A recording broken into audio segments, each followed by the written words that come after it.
Hello friend, my name is Nisha and स्वागत है आपका साईं ज्ञान सागर में। तो अब हम करने वाले हैं प्रारंभिक मध्यकालीन भारत के क्वेश्चन आंसर जो कि हमारे प्रीवियस ईयर्स में आए हुए हैं। तो देखते हैं।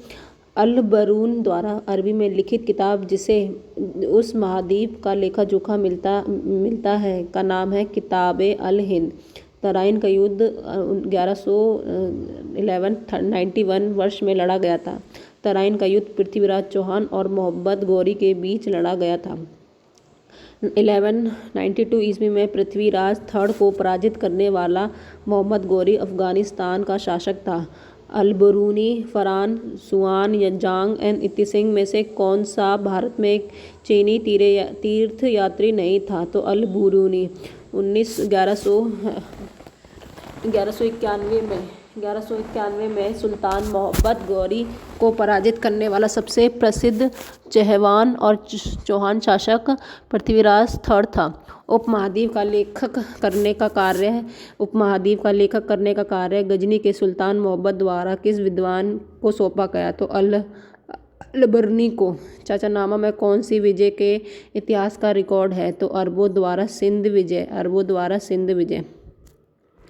सिंध विजय पर प्राप्त करने वाला अरब सेनापति का नाम बताएं। अरबों सिंध पर विजय प्राप्त करने वाला अरब सेना के सेनापति का नाम बताएं। तो मोहम्मद बिन कासिम। भारत पर पहली बार आक्रमण करने वाला अरब मुस्लिम थे। 1712 ईस्वी में मोहम्मद बिन कासिम द्वारा भारत पर आक्रमण किया गया जो अरब का निवासी था। उस समय सिंध का शासक दरियार था जिसने मोहम्मद बिन कासिम को हराया। सुल्तान महमूद कहाँ का शासन था? तो गजनी का शासन था। सुल्तान महमूद कहाँ का शासक था? वह गजनी का शासक था।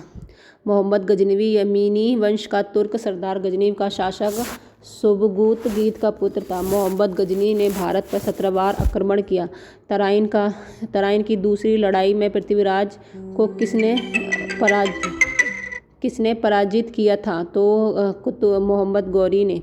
तराइन के दूसरे युद्ध में पृथ्वीराज को किसने हराया था? तो मोहम्मद गौरी ने। तराइन की पहली लड़ाई 1191 ईस्वी में मोहम्मद गौरी और पृथ्वीराज के दौरान हुई। इसी मैदान में दूसरी लड़ाई इनके बीच 92 में हुई। प्रथम युद्ध में पृथ्वीराज विजयी रहे जबकि द्वितीय युद्ध में मोहम्मद गौरी ने विजय हुई। पृथ्वीराज चौहान ने मोहम्मद गौरी ने किस युद्ध में हराया? तो पृथ्वीराज चौहान को मोहम्मद गौरी ने किस युद्ध में हराया? तो तराइन 1192 में ईस्वी में हराया। तराइन का युद्ध मोहम्मद गौरी और पृथ्वीराज चौहान के बीच लड़ा गया। निम्नलिखित में से किस राजपूत ने मोहम्मद गौरी को पहली बार हराया? तो बंगेल भील ने। राजपूत राजा ने मोहम्मद गौरी को पहली बार हराया तो बंगेल भील ने। मोहम्मद गौरी को पहली बार अनिहलवाड़ के राज्य शासक भीम द्वितीय ने 1170 ईस्वी में हराया। सुल्तान महमूद तो बंगाल केवल सही। सुल्तान महमूद ने सोमनाथ का मंदिर लूटा था, ये एकदम सही है। सोमनाथ महमूद गजनवी द्वारा सोमनाथ को लूटा गया था। अन्य सभी विकल्प को सम्मिलित नहीं है। ऑनलाइन परीक्षा सल्तनत काल। ऑनलाइन परीक्षा 2016 से लेकर 2018। किस विश्व विरासत स्थल पर इल्तुतमिश की कब्र है? तो कुतुब मीनार परिसर में। किस विश्व विरासत स्थल पर इल्तुतमिश की कब्र है? तो कुतुब मीनार परिसर में। चांदी का सिक्का टका किसने चलाया था? सिक्का टका किसने चलाया था? तो इल्तुतमिश ने चलाया था। लोहा स्तंभ कहाँ पे स्थित है? तो लोहा स्तंभ कुतुब मीनार भवन समूह में स्थित है। अलाई दरवाजा किस विरासत स्थल में बनाया स्थल में था? अलाई दरवाजा किस विश्व विरासत स्थल में है? कुतुब मीनार से। कुतुब मीनार दिल्ली में स्थित है।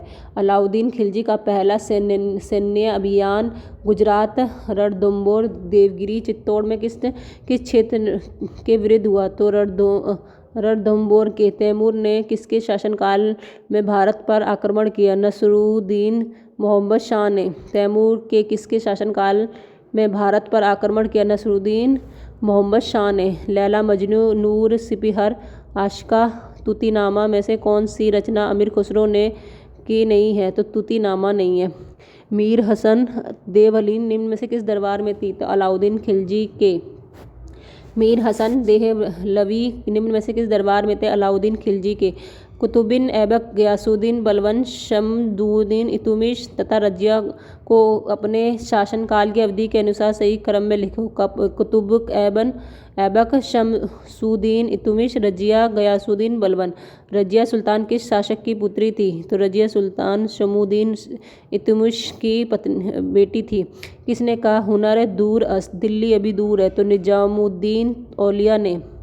किस सुल्तान ने अपनी राजधानी को दिल्ली से दौलताबाद में बदल दिया था? किस सुल्तान ने अपनी राजधानी को दिल्ली से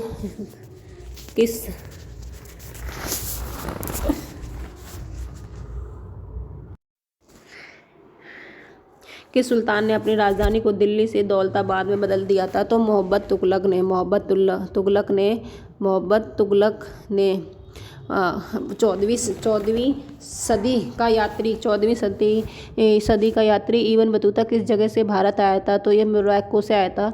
सल्तनत के इतिहास में पहली बार मंगोल क्षेत्र पर कब्जा करने के लिए दिल्ली के किस सुल्तान ने एक अभियान की योजना बनाई? तो मोहम्मद तुगलक ने। इलाही दरवाजा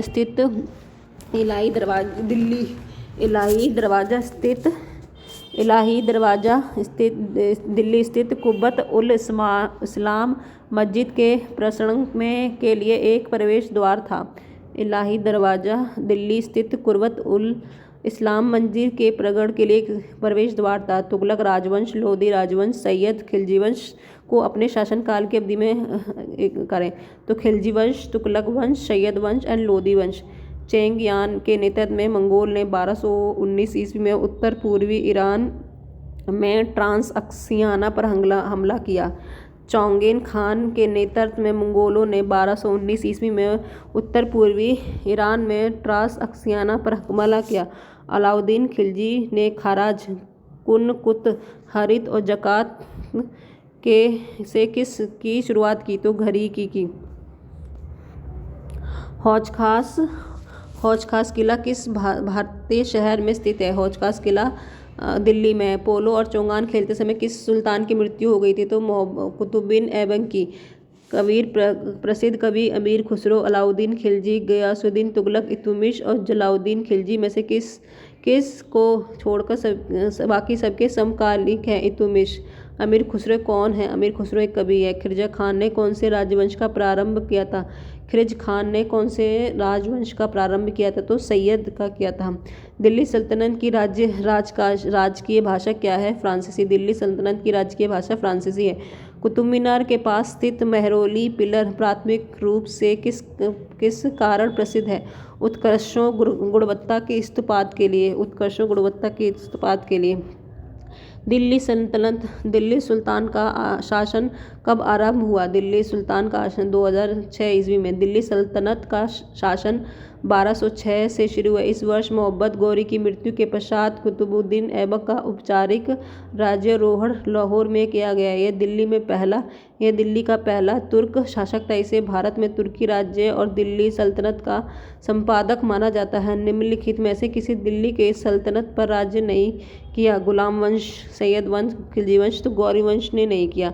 दिल्ली सल्तनत का काल 1206 ईस्वी से लेकर 1526 ईस्वी तक के काल को कहा जाता है, जिसमें मुख्य गुलाम वंश, खिलजी वंश, तुगलक वंश, सैयद वंश, लोधी वंश थे, जबकि गौर वंश का संपादक मोहम्मद गौरी की मृत्यु 2006 में हो गई थी। अंततः स्पष्ट है कि गौर वंश ने कभी दिल्ली पर राज्य नहीं किया।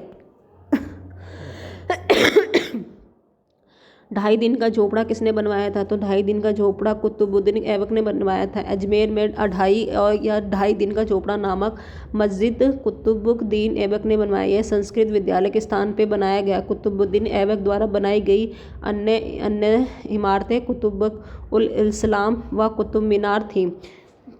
निम्न को कला का अनुवाद लिखिए। तो 4 सबसे पहले इलवारी तुर्क 1210 से 1266 ईस्वी तक। फिर खिलजी वंश, तुगलक वंश, सैयद वंश, लोदी वंश। किस शताब्दी में दिल्ली का कुतुब मीनार बनाया गया था? तो 13वीं शताब्दी में दिल्ली का कुतुब मीनार बनाया गया था। कुतुब मीनार के निर्माण का प्रारंभ कुतुबिक ऐबक ने 1206 से 1210 ईस्वी ने किया। यह इल्तुतमिश 1210 से 1236 के कार्यकाल में पूरा हुआ। प्रसिद्ध सूफी ख्वाजा कुतुबुद्दीन बख्तियार काकी के नाम से कुतुबिक मीनार रखा गया। अंतिम निर्माण वर्ष के अनुसार यह 13वीं शताब्दी में बनाया गया। फिरोज शाह तुगलक के शासनकाल में इसकी चौथी मंजिल को काफ़ी हानि पहुंची, जिस पे फिरोज ने चौथी मंजिल के स्थान पर 2 और मंजिलों को भी निर्माण कराया। कुतुब मीनार किस प्रसिद्ध शासक ने पूरा कराया? तो इल्तुतमिश ने कुतुब मीनार का प्रसिद्ध शासक पूरा कराया। दिल्ली के सुल्तान का पद संभालने से पहले बलबन किस का सुल्तान का प्रधानमंत्री था? तो नसरुद्दीन। दिल्ली के सुल्तान का पद संभालने से पहले बलबन किस सुल्तान का प्रधानमंत्री था? तो नसरुद्दीन। दिल्ली के सुल्तान का पद संभालने से पहले बलबन नसरुद्दीन मोहम्मद का प्रधानमंत्री था। नसरुद्दीन ने बलबन को उगलू खान की उपाधि प्रदान की। 1266 ईस्वी में नसरुद्दीन की मृत्यु के बाद बलबन उसका उत्तराधिकारी बना, क्योंकि नसरुद्दीन का कोई पुत्र नहीं था। निम्नलिखित में से भारत का पहला प्रभुता संपन्न सुल्तान कौन था? तो इल्तुतमिश था। निम्नलिखित में कुतुबुद्दीन ऐबक को भारत में तुर्की राज्य का संपादक माना जाता है। कुतुबुद्दीन ऐबक को भारत में तुर्की राज्य का संपादक माना जाता है। सिंहासन पर बैठने पर उसने सुल्तान की उपाधि नहीं ग्रहण की, बल्कि केवल मालिक और सिपहसालार की पदवियों से संतुष्ट रहा। ऐबक ने न अपने नाम का खुतबा पढ़वाया और न ही अपने नाम के सिक्के चलाए। बाद में गौरी के उत्तराधिकारी गयासुद्दीन ने उसे सुल्तान स्वीकार किया। ऐबक ने 2006 ईस्वी से 2010 तक लगातार लाहौर से शासन का संचालन किया। लाहौर ही उसकी राजधानी थी। कुतुबुद्दीन का दामाद उत्तराधिकारी इल्तुतमिश इलवारी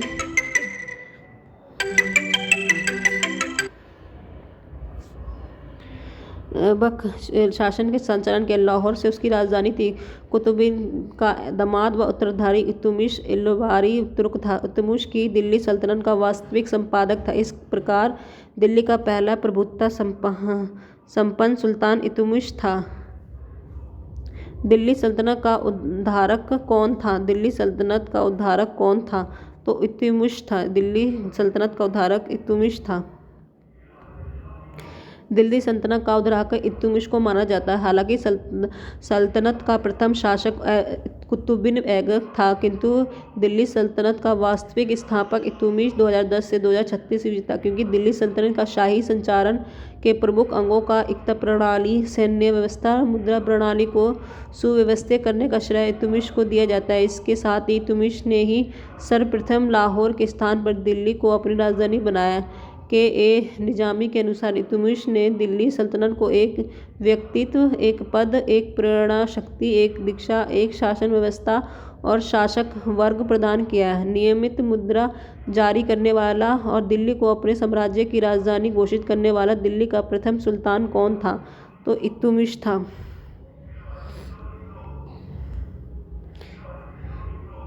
नियमित मुद्रा जारी करने वाला, दिल्ली को अपने साम्राज्य की राजधानी घोषित करने वाला दिल्ली का प्रथम सुल्तान इल्तुतमिश था। चंगेज खान ने जलालुद्दीन का पीछा करते हुए किसके शासनकाल में भारत की सीमाओं का आक्रमण किया? इल्तुतमिश। जलील खान ने जलालुद्दीन का पीछा करते हुए किसके शासनकाल में भारत की सीमाओं का आक्रमण किया? तो इल्तुतमिश। मंगोल आक्रमणी चंगेज खान ने ख्वारिज़म शाह के पुत्र जलालुद्दीन मगवानी का पीछा करते हुए इल्तुतमिश के शासनकाल में 1220 से 21 में सिंध पर आक्रमण किया, परंतु इल्तुतमिश द्वारा मंगोलों को कोई सहायता न किए जाने और 1224 ईस्वी में मंगोलों को वापस चले जाने के कारण भारत पर मंगोल आक्रमण का भय टल गया। निम्न में से किस शक्तिशाली नोबलों को एक समूह चिहाल लांगे के विनाश का श्रेय दिया जाता है? बलबन 1266 से लेकर 1287 ईस्वी तक इल्तुतमिश द्वारा स्थापित 40 तुर्की सरदारों के दल चिहालगानी को समाप्त किया। प्रसिद्ध फ्रांसीसी त्योहार नौरोज का प्रवर्तन किसने किया? तो बलबन ने किया। प्रसिद्ध फ्रांसीसी त्योहार नौरोज का प्रवर्तन बलबन द्वारा किया गया। बलबन ने अपनी प्रतिष्ठा तथा दरबारी शिष्टाचार बढ़ाने के लिए फ्रांसीसी परंपराओं का अपनाया, जिसके तहत उसने दरबार में सजदा और पायोबोस की प्रथा आरंभ की। अपना संबंध फिरदौसी के शहनामा से वर्णित शाहरियाबाग में जोड़ा। चिहालगानी का या फोर्टी के रूप में विख्यात तुर्की सामंतों की शक्ति को भंग करने वाला प्रथम दिल्ली सुल्तान कौन था? वो था बलबन। चिहालगानी या फोर्टी के रूप में विख्यात तुर्की सामंतों की शक्ति को भंग करने वाला पहला सुल्तान बलबन था। इल्तुतमिश द्वारा स्थापित 40 सामंतों के समूह का इल्तुतमिश की मृत्यु के बाद राजनीति में हस्तक्षेप बढ़ गया। बलबन भी चिहालगानी का एक सदस्य था। रजिया सुल्तान किसकी बेटी थी? रजिया सुल्तान गुलाम वंश की शासिका थी। वह उत्तर भारत की प्रथम मुस्लिम महिला शासिका बनी। वह इल्तुतमिश की पुत्री थी। रजिया पर्दा तथा त्याग कर पुरुषों की तरह चोंगा और कुल्हार पहनकर दराज दरबार में खुले मुंह जाती थी। इन्होंने 1236 से 40 ईस्वी तक शासन किया। भारत की प्रथम महिला शासक कौन थी? तो रजिया सुल्तान थी।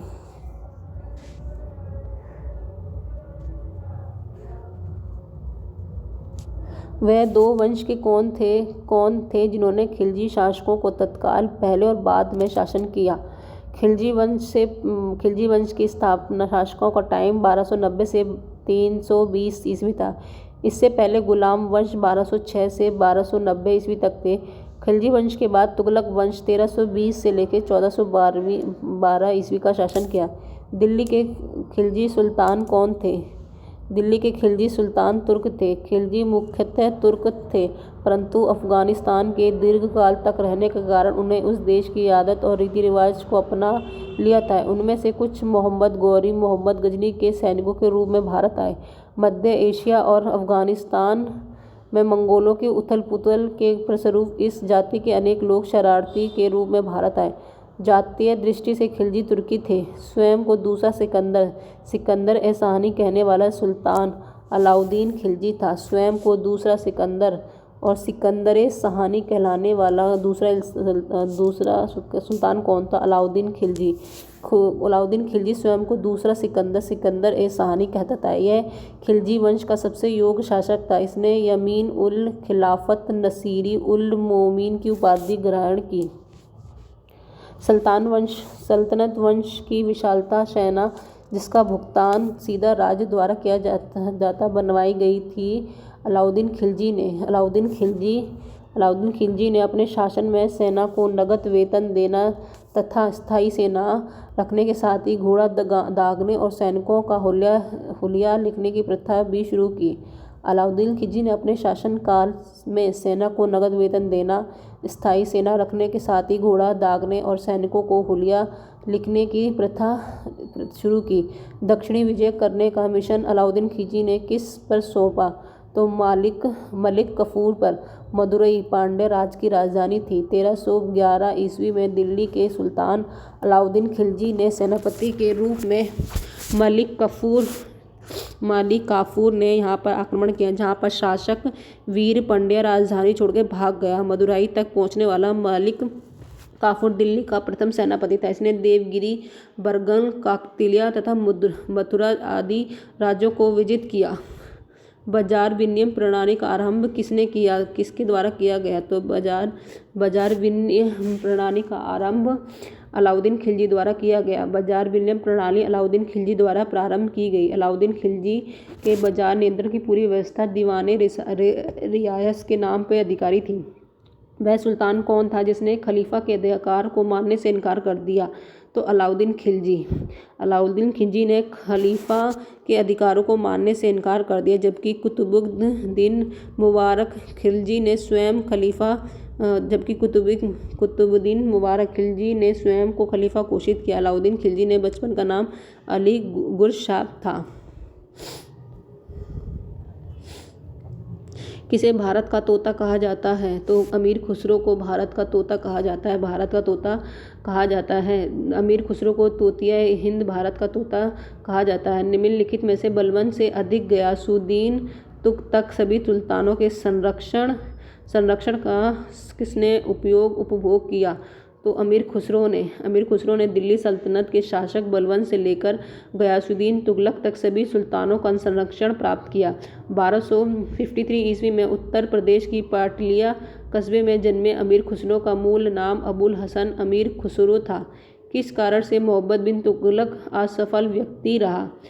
वह व्यवहारिक राजनेता नहीं था। मोहम्मद बिन तुगलक को असफल व्यक्ति बनने का प्रमुख कारण यह है वह व्यवहारिक राजनेता नहीं था। वस्तुतः वह राजधानी परिवर्तन, प्रतीक मुद्रा आदि तत्कालीन रूप से अव्यवहारिक अनेक राजनीतिक प्रयोग का कारण ही असफल शासक सिद्ध हुआ। वर्तमान दौलताबाद, जहां मोहम्मद बिन तुगलक ने दिल्ली से राजधानी को स्थानांतरित किया, उसके समीप था निजामाबाद। दौलताबाद भारत का वह एक नगर था। इसकी प्राचीन नाम देवगिरी है। यह औरंगाबाद जिले में स्थित है। दौलताबाद महाराष्ट्र का एक ऐसा नगर है जिसका प्राचीन नाम देवगिरी है। यह औरंगाबाद जिले में स्थित है। भारत में चमड़े के प्रतीक मुद्रा किसने प्रारंभ की? भारत में चमड़े के प्रतीक मुद्रा किसने प्रारंभ की? तो मोहम्मद बिन तुगलक ने। भारत में चमड़े के प्रतीक मुद्रा मोहम्मद बिन तुगलक ने प्रारंभ की। मनियारों का राजकुमार किसे कहा जाता है? मोहम्मद बिन तुगलक को। मनियारों का राजकुमार मोहम्मद बिन तुगलक को कहा जाता है।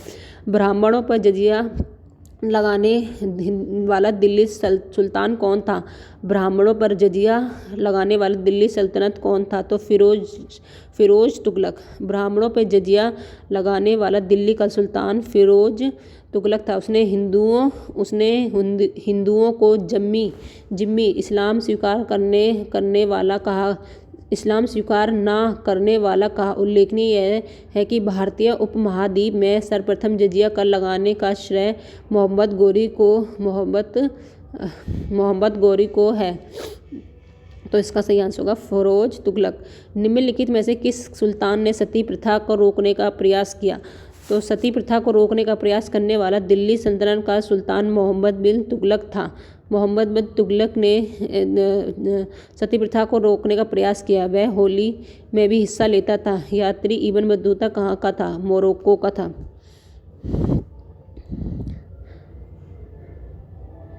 इब्न बतूता मोरक्को का निवासी था। विभिन्न देशों की यात्रा में बाद 1333 ईस्वी में मोहम्मद बिन तुगलक के शासनकाल में भारत आया। सुल्तान ने इसे दिल्ली का काजी नियुक्त किया। 1342 ईस्वी में मोहम्मद बिन तुगलक ने इसे अपने राजदूत के रूप में चीन भेजा। स्वदेश लौटने पर इसने रिहला नामक ग्रंथ में अपने यात्रा स्मरणों का संकलन किया। इब्न बतूता किसके शासनकाल में भारत आया था? तो मोहम्मद बिन तुगलक। इब्न बतूता मोहम्मद बिन तुगलक के शासनकाल में भारत आया था। कुतुब मीनार को जैसे हम आज देखते हैं, अतः पुनर्निर्माण किसने कराया था? तो फिरोज तुगलक द्वारा। कुतुब मीनार को जैसे आज हम देखते हैं, इस रूप को अत्यंत पूर्ण निर्माण फिरोज शाह तुगलक द्वारा कराया गया था। निम्नलिखित में से दिल्ली के सुल्तानों में से किसे उत्तर भारत के कई शहरों की स्थापना की? तो अब फिरोज शाह तुगलक। दिल्ली के सुल्तानों में से किसने उत्तर भारत में कई शहरों की स्थापना की? तो फिरोज शाह तुगलक। फिरोज शाह तुगलक दिल्ली सल्तनत में तुगलक वंश का शासक था। कहा जाता है फिरोज शाह तुगलक ने 300 नवीन शहरों का निर्माण कराया, जिसके द्वारा बसाए नगरों में फतेहाबाद, हिसार, फिरोजपुर, जौनपुर, फिरोजाबाद प्रमुख हैं। किस वंश के सुल्तानों में सबसे अधिक समय का शासन किया? तो तुगलक वंश। किस वंश के सुल्तानों ने सबसे अधिक समय का शासन किया? तो तुगलक वंश।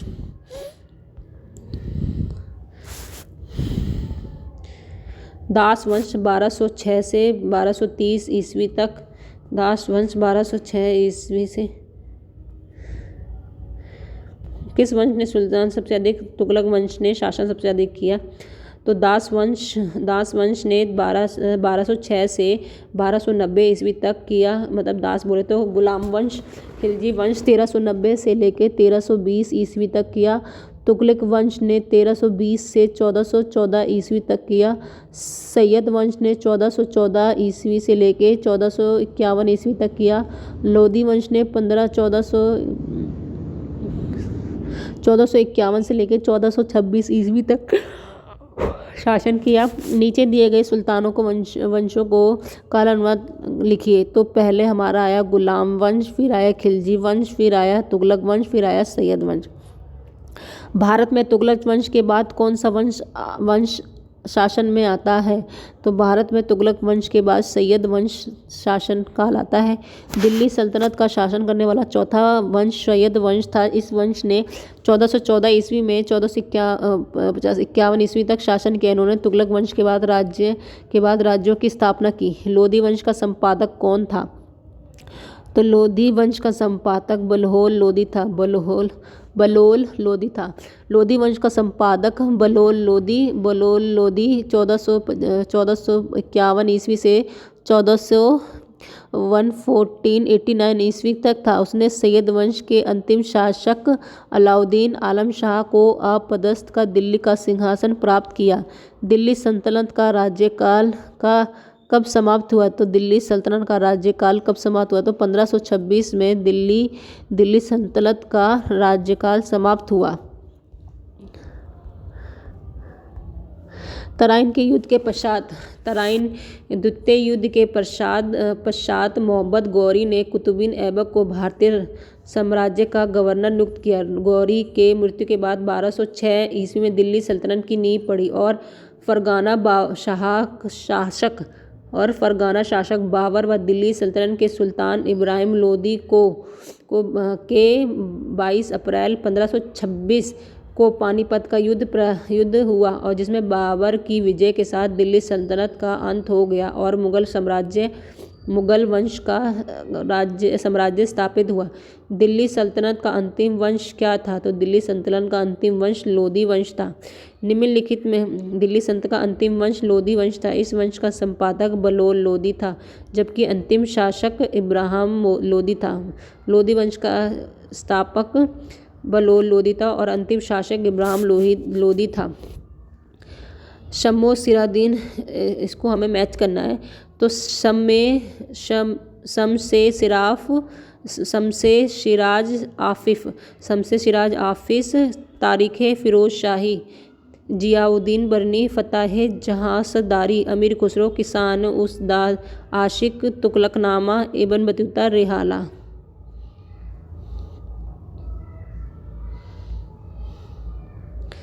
तुगलकाबाद किला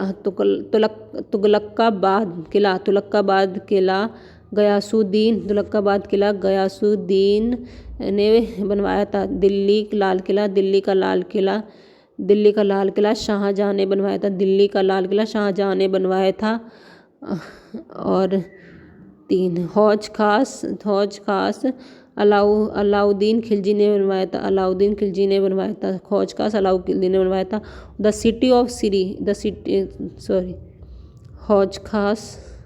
हौज खास फिरोज शाह तुगलक ने बनवाया था। तो द सिटी ऑफ सीरी अलाउद्दीन खिलजी ने बनवाया था। एक बार दोबारा से देख लेते हैं। तुगलकाबाद किला गयासुद्दीन तुगलक ने बनवाया था। तुगलक का किला गयासुद्दीन तुगलक ने बनवाया था। लाल किला दिल्ली का शाहजहां। हौज खास फिरोज शाह तुगलक ने। द सिटी ऑफ सीरी अलाउद्दीन खिलजी ने। सल्तनत काल में निम्नलिखित में किस काल की उन्नति सर्वाधिक हुई थी? तो सबसे ज़्यादा स्थापत्य कला सल्तनत का, तो ऑप्शन नंबर बी। सल्तनत काल में भारतीय स्थापना कला के क्षेत्र में जिस शैली का विकास हुआ भारतीय और इस्लामी शैलियों का सम्मिश्रण था। इसलिए स्थापना कला की इस शैली को इंडो इस्लामी शैली कहा जाता है। सल्तनत काल में स्थापना काल की सर्वाधिक उन्नति हुई। इसमें प्रमुख इमारतें कुव्वत उल इस्लाम मस्जिद, 2.5 दिन का झोपड़ा, कुतुब मीनार, सुल्तानगढ़, सुल्तान बलबन का मकबरा, अलाई दरवाज़ा इत्यादि है।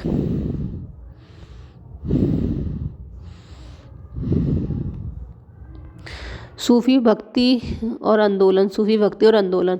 संत कवि किसके शिष्य थे? तो रामानंद के शिष्य थे। संत कवि किसके शिष्य थे? तो रामानंद के थे।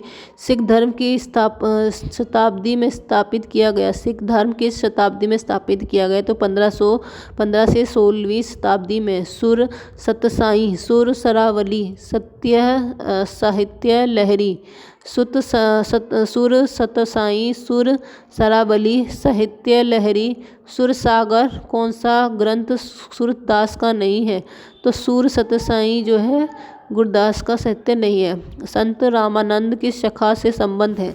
तो राजमिगरी से। बंगाल। संत रामानंद किस शाखा से संबंधित है? तो राममृगी से। बंगाल के विख्यात संत चैतन्य किस शासक के समकालीन थे? तो अलाउद्दीन हुसैन शाह के। सूरदास ने अपनी रचनाओं की किस भाषा में लिखा? तो ब्रज भाषा में लिखा है। सूरदास ने अपनी रचनाओं को किस भाषा में प्रयोग किया है? तो ब्रज भाषा का। विख्यात संत वल्लभाचार्य किस शाखा के संबंध में है? तो कृष्णाश्रयी के। अमीर खुसरो किसके शिष्य थे? तो निजामुद्दीन औलिया के। बंगाल में भक्ति आंदोलन का प्रवक्ता किसे माना जाता है? तो चैतन्य को। रामचरितमानस के लिए तुलसीदास द्वारा किस भाषा का उपयोग किया गया? अवधी का।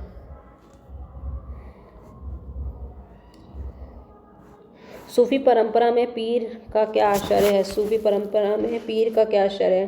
तो सूफियों का गुरु।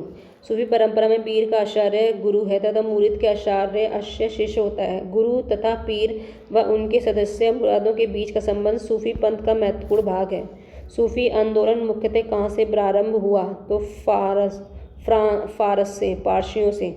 10वीं शताब्दी के बाद पराकंद रूढ़िवादी प्रवृत्तियों पर अंकुश लगाने के लिए इस्लाम धर्म का रहस्यवादी आंदोलन सूफी आंदोलन के नाम से प्रसिद्ध है। इस आंदोलन का सूत्रपात फारस पर्शियों से हुआ, जिसका वर्तमान में ईरान कहा जाता है। सूफी आदेशों को किस के नाम से जाना जाता है? सूफी आदेशों को किस नाम से जाना जाता है? तो सिलसिला। सूफी आदेशों को सिलसिला के नाम से जाना जाता है। अमीर खुसरो एक संगीतज्ञ थे और सूफी संत थे। फ्रांसीसी और हिंदी का लेखक और विद्वान थे, इतिहासकारक थे। तो उपयुक्त सभी। तो अमीर खुसरो सूफी संत, फ्रांसीसी, हिंदी का लेखक और विद्वान के अलावा इतिहासकारक भी थे और उपयुक्त सभी विकल्प सत्य हैं। निम्नलिखित में तोताए हिंद किसे कहा जाता है? तो अमीर खुसरो को तोताए हिंद कहा जाता है। तोताए हिंद अमीर खुसरो को कहा जाता है। अमीर खुसरो अलाउद्दीन खिलजी के दरबारी कवि थे जो सितार व तबले के आविष्कार माने जाते हैं।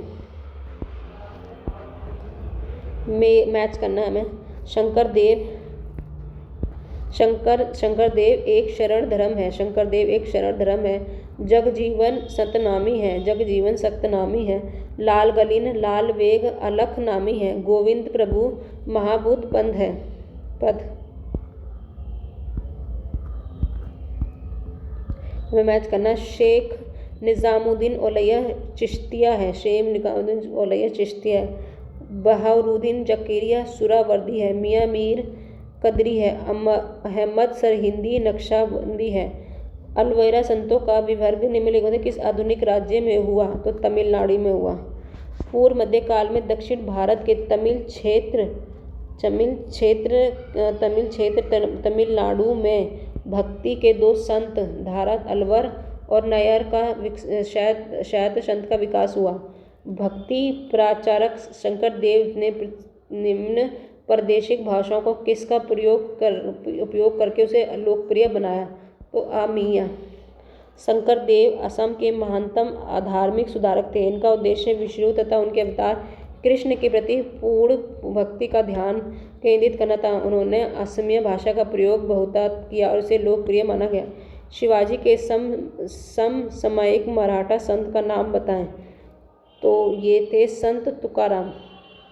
शिवाजी के समसामयिक मराठा संत तुकाराम समर्थ गुरु रामदास छत्रपति शिवाजी के गुरु थे। एनालेक्टिक्स पवित्र ग्रंथ है कन्फ्यूशसवाद और कन्फ्यूशस धर्म की।